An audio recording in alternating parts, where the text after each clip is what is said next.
Laurent Bazin vous informe sur Europe 1. Alors c'est un projet fou comme peut-être seul Elon Musk en est encore capable aujourd'hui. Le milliardaire américain s'offre donc ce soir un lancement en mondiovision depuis Cap Canaveral. La fusée s'appelle Falcon Heavy et c'est vrai que c'est la plus lourde et la plus grosse du monde. Elle lui a coûté $1 milliard de développement comme on dit et elle ambitionne d'aller coloniser Mars et de concurrencer Ariane. On en parle ce soir avec l'astronaute Jean-Pierre Aigneret. Bonsoir. De Voyage sur Mir. Je salue toujours De Voyage sur Mir avec beaucoup d'émotion parce que ça m'impressionne toujours beaucoup. Même si vous avez le regret de ne jamais avoir été sur la Lune, je crois. Hein. Regret. Disons que si j'avais un rêve, on me dit souvent est-ce que vous n'auriez pas fait une autre mission, etc. Plutôt que de faire la même, il y a vraiment une chose qui est accessible en une semaine, d'aller sur la Lune, qui est vraiment là un exotisme total pour ma génération. C'est sûr que c'est ça reste très exotique, même pour nous, hein, et pour les plus jeunes qui nous écoutent. Elon Musk, lui, veut aller sur Mars. On va en parler également avec Alain Sirou, directeur de la rédaction de Ciel et Espace et consultant Ciel et Espace d'Europe 1 depuis 15 ans maintenant. Et puis aux États-Unis pour Europe 1, on va rejoindre d'abord Xavier Yvon parce que c'est là-bas que ça se passe. Tout est prêt, Xavier, même si je crois que le lancement a été reporté. Hein. C'est vrai, vous êtes bien informé, ça a été repoussé de 50 minutes à cause du vent, mais tout est prêt, la fusée est posée sur son pied, accrochée à la rampe de lancement, les spectateurs aussi sont en place, ils sont venus du monde entier pour voir ce lancement historique, les hôtels autour de Cap Canaveral affichés complets, les chaînes d'infos s'apprêtent aussi à diffuser en direct l'événement, et à l'intérieur de la capsule, eh bien, le chargement est prêt lui aussi, c'est une voiture, pas n'importe laquelle, une Tesla, donc une voiture électrique, modèle décapotable rouge pétant avec au volant un mannequin habillé en cosmonaute. Si tout se passe comme prévu, cette voiture flottera bientôt dans l'espace lointain avec la chanson Space Oddity de David Bowie en boucle dans l'autoradio. La Tesla, c'est l'autre bébé d'Elon Musk et donc le père de cette nouvelle fusée surpuissante. Le milliardaire visionnaire a déjà révolutionné le lancement de satellites dans l'espace avec ses fusées réutilisables. La Falcon Heavy n'échappe pas à la règle. Ces 3 lanceurs doivent se détacher et redescendre, se poser sur Terre. Ça, c'est si tout va bien, si la fusée n'explose pas en vol. Elon Musk se donne 50% de chance de réussite. Pour lui, c'est une étape importante dans la réalisation de son rêve, vous l'avez dit, envoyer des hommes sur Mars. Il veut commencer à coloniser la planète rouge d'ici 4 ans. Et ce matin, au micro de NBC, il était optimiste. Écoutez. J'ai bon espoir de voir de notre vivant l'humanité avec une base sur la Lune et une ville sur Mars. Enfin une ville, un village plutôt, disons une base lunaire importante et le début d'une ville sur Mars. Et qui sait, depuis cette ville martienne, on célébrera peut-être la date historique du 6 février 2018, le début de la nouvelle conquête de l'espace. Xavier Yvon, merci beaucoup. L'œil rivé évidemment sur les chaînes d'infos américaines comme vous l'avez dit. Alain Sirou, d'abord il y a un risque d'explosion en vol, effectivement ? Oui, c'est pas impossible. Je dirais peut-être même pas nécessairement en vol, ça peut être tout simplement au décollage. Pour une raison très simple, c'est que cette fusée, donc Falcon Heavy, n'a jamais volé, on l'a dit, mais surtout a beaucoup de moteurs. C'est un assemblage, un fagot de 3 lanceurs en fait, qui ont chacun 9 moteurs. 3 x 9, 27. Allumer 27 moteurs en même temps, c'est possible. Ça a été fait la semaine dernière au sol, mais les faire voler, c'est une autre affaire parce que il faut assurer la stabilité des moteurs. Il faut que la fusée entière, si je puis dire, soit propulsée par ces moteurs de façon cohérente. Et l'expérience historique que l'on a avec une fusée avec beaucoup de moteurs nous ramène à l'Union soviétique qui a tenté d'envoyer d'abord des charges et puis ensuite des hommes sur la Lune avec une célèbre fusée qui s'appelle N1 qui avait 32 moteurs. C'est beaucoup. À chaque fois, elle a explosé. Soit au décollage, soit sur le pas de tir, soit en vol. Donc c'est là le risque majeur. Pourquoi viser si gros, Jean-Pierre Aigneret ? C'est la question. Elon Musk casse tous les codes de cette industrie des lanceurs, du spatial.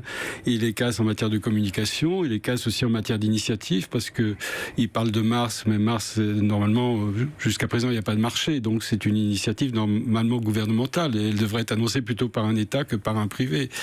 Et puis, il casse les codes contre le profil du marché actuel, en construisant une fusée dont la charge utile ne correspond pas exactement aux besoins commerciaux qui sont le cœur du métier, qui sont les satellites de télécommunication. Oui, parce qu'on est dans la bagarre des lanceurs. Il y a une guerre commerciale derrière tout ça. C'est pas juste un coup de folie, on est d'accord ?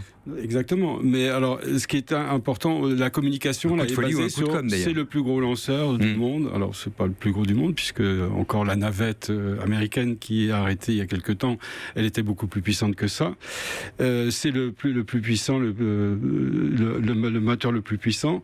Le problème, c'est que la puissance pour un lanceur du marché commercial, c'est pas forcément un argument. Un autobus qui aurait 1000 chevaux de son moteur, ça fait pas un bon autobus, vous voyez. Donc, ce qui est intéressant quand on fait un nouveau lanceur, c'est pas de savoir si c'est le plus puissant, c'est de savoir s'il est parfaitement adapté au marché et surtout si les coûts sont faibles. Alors ça pose question, 64 tonnes en orbite basse, c'est trop faible aujourd'hui pour aller sur Mars. À Saturne 5 qui est allé sur la Lune, c'était 120 tonnes de charge utile en orbite basse, par exemple. Vous voyez, donc le Mars, c'est encore beaucoup plus loin. Ça pose question. Alors, on peut imaginer qu'il y a quand même des niches. Et d'ailleurs, il y a 4 vols qui sont commandés aujourd'hui, si j'ai bien compris, 2 sur la NASA. 80 millions de dollars le lancement, oui. Sur des satellites de télécommunications, dont il est acquis que cette fusée est très surpuissante et donc surconsommatrice et donc chère en exploitation pour ces 2 charges utiles. Et puis, je crois qu'il y a une charge utile institutionnelle du gouvernement américain. Donc là, on sait qu'ils ont des très gros satellites, mais enfin, ils n'ont rien à voir avec 60 tonnes. Ce sont des satellites qui ont été lancés couramment par des fusées Titan ou des fusées. Mais il vient nous prendre, Jean-Pierre Agnoret et Alain Siroux, il vient nous prendre nos marchés, si j'ose dire, en prenant Ariane sous notre aile. Il vient sur les pattes d'Ariane. Oui, tout à fait. Alors, et pour bien comprendre Musk, parce que c'est vraiment le cœur du sujet, hein. Musk, il a débarqué en 2006. Je vous raconte l'anecdote parce que tous les gens du spatial l'ont en tête. Il a débarqué en 2006 dans une assemblée où il y avait que des professionnels du spatial, en leur disant: messieurs, bonjour, je m'appelle Elon Musk, je viens de créer une société qui s'appelle SpaceX et dans 5 ans, vous êtes tous morts. Il leur a dit ça directement. Vous êtes tous morts dans 5 ans. 5 ans plus tard, arrivait l'ubérisation des fusées. C'est-à-dire qu'il proposait une fusée, la moitié du prix d'Ariane. Voilà. Et là, on a compris que si on ne changeait pas, effectivement, on serait mort. D'où l'idée de faire Ariane 6, c'est-à-dire de faire un lanceur qui soit moins coûteux. Mais vous voyez déjà la stratégie du personnage, c'est-à-dire de la provocation, de la propagande, une annonce évidemment qui était poussée parce que personne n'est mort. Mais derrière ça, il y a quelque chose qui est très important, c'est que Musk a 2 atouts. Le premier atout, c'est qu'il est soutenu par l'État américain. Parce que la NASA veut... Mais c'est pas un homme seul. On imagine un homme seul, c'est pas un homme seul. Il a du budget de la NASA, voilà. Et pas seulement, et du Pentagone. C'est un point important, c'est-à-dire comment Elon Musk est rentré dans ce marché. Il n'est pas rentré comme ça par le fruit du hasard. Sous Obama, il y a eu un décret présidentiel qui a imposé à la NASA d'extérioriser tous les contrats vers le privé. La NASA avait l'habitude de mener un certain nombre de programmes in-house, c'est-à-dire avec ses propres ingénieurs. À la maison. Et là, il a fallu non seulement que le NASA donne des contrats au privé, mais qu'elle donne des contrats aussi à des nouveaux joueurs. Et c'est là que sont arrivés un certain nombre de magnats d'Internet, dont Elon Musk et aussi Jeff Bezos, dont on ne parle pas, mais qui avance en silence, mais qui avance très bien. Lui aussi pour lancer des satellites ? Oui, on en parlera si vous voulez tout à l'heure. Oui, on le fera après la pause. Juste sur la deuxième chose. Et la deuxième chose, c'est qu'effectivement, il vend ses lanceurs aux clients européens beaucoup moins cher qu'aux États-Unis. En fait, il fait du dumping. Il surfacture la NASA et le Pentagone. Et chez nous, il fait des offres qui sont effectivement très écrasantes. Donc, il y a distorsion. Mais derrière ça, il y a quand même vraiment le fond. C'est que c'est un mec qui raconte des histoires. Et c'est là la puissance du personnage. C'est que Mars, personne n'y croit. Aucun spécialiste du domaine ne croit ce qu'il dit. Mais par contre, il y a une adhésion du public à une vision qui est que l'exploration spatiale, elle aboutira nécessairement à un nouveau monde où on conquérera les planètes. Et alors, ça, c'est une histoire. Relance de la conquête spatiale ou coût marketing, que cherche vraiment Elon Musk? Et puis, qui y a d'autres sur ce marché? Vous avez dit Jeff Bezos, on pourrait ajouter les Russes, on pourrait ajouter les Indiens, on peut ajouter les Chinois. Ça se bouscule au portillon. À tout de suite. suite. Europe Soir, Laurent Bazin sur Europe 1. On parle ce soir de ce qu'on appelait le projet fou d'Elon Musk. Enfin, on est en train de réaliser que ce projet fou, il est sur un pas de tir à Cap Canaveral et que ce soir à 20h, il pourrait très bien voler et concurrencer Ariane, qui a réagi, vous nous le disiez tout à l'heure Alain Sirou, et merci d'être là ce soir, qui a réagi en lançant Ariane 6, oui. C'est-à-dire avoir un lanceur un peu plus petit, un peu plus léger et surtout moins cher. Jean-Pierre Aigneret, l'astronaute, est également toujours avec nous. Qui sont les concurrents d'Elon Musk ? Vous me disiez Jeff Bezos. Aujourd'hui, sur le patron d'Amazon, donc. Sur le cœur de marché, les deux concurrents, c'est Ariane Espace et Elon Musk, qui se partagent 50% à peu près du marché des satellites de télécommunications, qui est le cœur du business. Déjà. Mais Jeff Bezos, en parallèle, se prépare aussi avec un fusée. Il a déjà le programme Blue Shepard et il a proposé pour le premier vol vers 2020, je crois, 2021, le premier lancement de New Glenn, qui sera justement un lanceur qui sera dont les performances colleront tout à fait avec le marché des télécommunications et qui va être là un intervenant encore très compétitif avec un premier étage récupérable exactement comme ces lanceurs Falcon qu'a développé Elon Musk. Oui, ce berger bleu, il est en train de nous manger la laine sur le dos en l'occurrence. Puisque vous parlez de marché, il y a une chose qu'il faut vraiment avoir présent à l'esprit, c'est que l'espace, qui entoure la Terre, communication, l'espace avec des satellites, un avenir très important. 3 milliards de personnes ne sont pas connectées à Internet dans le monde. Et le satellite arrive. Et ensuite, quand on regarde vraiment les prévisions économiques, aujourd'hui, on est sur un marché mondial d'environ 350 milliards de dollars. On l'estime à 1200 milliards dans les 20 ans qui viennent. Pourquoi ? Parce que c'est les objets connectés. La voiture, elle va être connectée. Regardez... La fameuse voiture autonome, il va lui falloir des satellites pour la guider.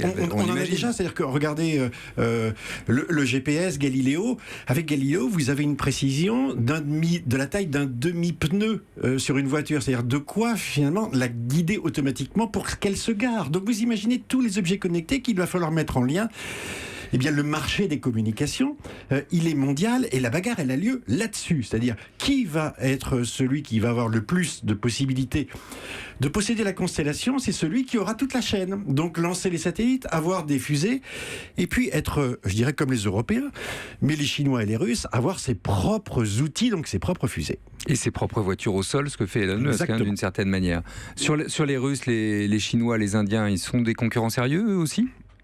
Disons que il y a des problèmes politiques, ils ont une histoire, parce que là quand on parle de satellites de télécommunications, satellites institutionnels, des constellations, on parle de technologies qui sont extrêmement sensibles. Et jusqu'à présent, il y a des restrictions assez fortes, en particulier qui émanent des Américains, pour faire lancer des satellites par les Chinois ou par les Russes. Ariane Espace lance des satellites américains, parce que le marché américain est quand même un des plus grands marchés dans le monde. Ils ont la plus grande part de marché. Et ils imposent donc leurs normes et ils imposent les conditions dans lesquelles on peut lancer leurs satellites. Et Ariane Espace a réussi à lancer des satellites américains avec des lanceurs russes, Soyouz, en construisant le pas de tir Soyouz en Guyane, où la préparation du lanceur d'une part et du satellite et son intégration au lanceur d'autre part se font séparément avec une barrière étanche entre les deux mondes. Et donc ça, c'est le marché actuel. Mais ce qu'on peut voir aussi, comme le disait Alain, il va y avoir des constellations. Il y a aujourd'hui des projets délirants de satellites comme OneWeb ou Elon Musk a ses propres projets de constellation pour couvrir la Terre entière avec des transferts de données. C'est une constellation de satellites, c'est un ciel de satellites. On parle de 900 satellites. 900 satellites. Donc pour lancer 900 satellites, c'est là où on peut peut-être voir à quoi va servir la fusée potentiellement d'Elon Musk. Quand on lance autant de satellites, on peut penser que des charges utiles de 60 tonnes sont tout à fait cohérentes avec ce genre de marché. C'est assez vertigineux le monde que vous êtes en train de nous ouvrir. Là, en regardant le ciel, on ne va pas le regarder de la même façon en sortant. Remarquez, c'est relativement couvert par ici en ce moment. Un mot de Mars quand même. Oui. Aller sur Mars, il peut y arriver. Il y a des projets pour aller sur Mars. J'avais entendu parler d'un projet Mars One, par exemple. Aujourd'hui, non. Clairement, il n'y a strictement aucun plan qui possède un centime, ça a un sens d'aller sur Mars ? Oui, ça a un sens. Mais il n'y a pas aujourd'hui de programme qui nous montre que il y a un budget, un lanceur, des équipes, une destination avec quelque chose à faire sur place qui soit connu. Ça, c'est une destination naturelle, mais il faudra beaucoup de temps. Et récemment, la NASA a clairement dit, puisque c'est elle quand même qui tire les choses, que le projet qui arrivait en tête, c'était plutôt la Lune que Mars. Donc Mars, c'est une destination lointaine pour le futur, mais la Lune à cause des métaux rares. Il y a des métaux rares sur la Lune? Non, je pense pas. Il n'y a pas de gisement, il n'y a pas de choses à trouver, il n'y a pas de mine d'or. Mais c'est pas le tout qu'il y ait des métaux, c'est qu'il faut voir si leur exploitation, le fait d'envoyer des lanceurs, les ramener sur Terre, a un coût qui est compatible avec son intégration dans un processus commercial. Or, ça n'est pas le cas. Et Mars, on parlait de Mars, il faut noter qu'un des 4 vols qui sont réservés, qu'on connaît en tout cas pour la fusée d'Elon Musk, pour la Falcon Heavy, est un vol privé autour de Mars. Avec un billet dont on connaît le prix ? Oui, je crois, mais je ne l'ai pas en tête, mais enfin, c'est un truc faramineux. Quelle est la réalité de tout ça? Quelle est la part de l'advertisement, de la publicité et la réalité? Parce que aller sur Mars, si on a un lanceur pour aller sur Mars, c'est déjà une chose, mais je ne crois même pas que ce Falcon Heavy soit capable d'aller sur Mars. D'ailleurs, Musk lui-même dit qu'il n'est pas compatible pour le vol habité. Mais après, il faut en revenir. Ouais, et puis, il y a des problèmes comme les radiations, par exemple. S'il y a une éruption solaire, tant qu'on est autour de la Terre ou qu'on est à 3 jours de la Lune, on ne risque rien. Si on est à 2 ans d'un retour, comme c'est le cas pour un voyage sur Mars, une éruption solaire et les astronautes sont cuits comme un barbecue. On va rester tranquillement les 2 pieds sur Terre, mais merci de nous avoir fait voyager ce soir. C'était magnifique. Franchement, on a vu des étoiles. Merci Jean-Pierre Aignoret d'avoir été avec nous. Astronaute, je rappelle vos 2 voyages sur Mir en 93 et 99. Merci beaucoup Alain Sirou et on remercie Xavier Yvon qui garde un œil sur Falcon Heavy, la fusée d'Elon Musk.